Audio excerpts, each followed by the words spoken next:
this is my solution to the bonus mark question worth 1 mark, where you have a vessel here firing a missile at 250 meters per second. It's got to go over this point in this mountain here, which is 2,500 meters away and 1,800 meters tall. And we're trying to find the minimum distance that this projectile can land while still making it over this point, so that we can find out the distance between this landing point and the shore where a vessel could theoretically be safe from any projectiles.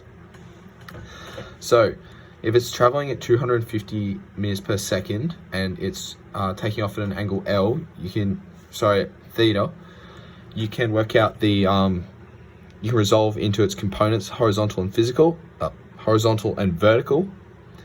So you can get the velocity vector here, 250 cos theta I minus g t plus 250 sine theta j meters per second.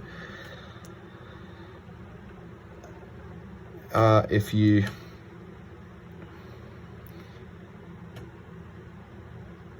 integrate the velocity function, the velocity vector, you'll get the position vector, and if you differentiate it, you'll get the acceleration.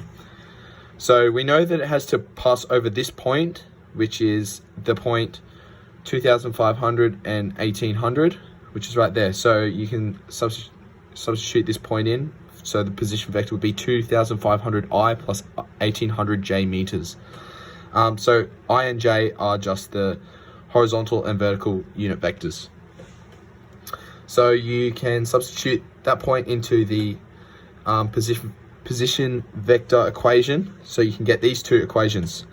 If you rearrange the first one, you can come to this rearrangement, which I call 1a, which is tan on cos theta equals t. So if you substitute this new equation into the second one here, you can bring up this, so substitute in, rearrange it a little bit, you'll get sec squared theta and tan squared theta. But if you remember the trigonometric identity that sec squared theta is 1 plus tan squared theta, you can move everything all in terms of tan squared theta, which is over here. So you'll get a sort of quadratic style equation. And so if you let tan theta equals z just for ease of solving the quadratic, then you can just use the quadratic formula to find z. So z could be 1.197 or 3.905. And since tan theta equals z, as I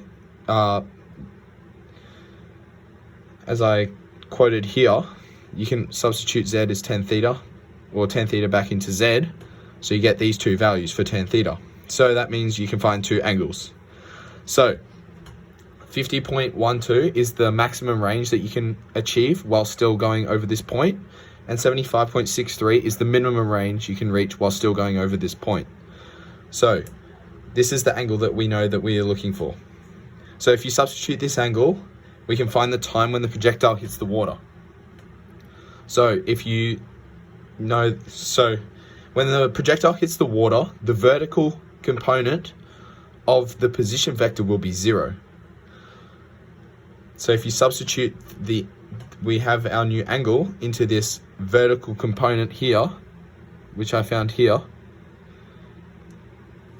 and you substitute it so that it equals 0, and you'll have another quadratic here that you can solve, and that solutions will give you either 0 or 49.42, which makes sense because the projectile takes off from the ground, so the time is at 0, it is at the ground, and that's when it lands on the other side of the mountain.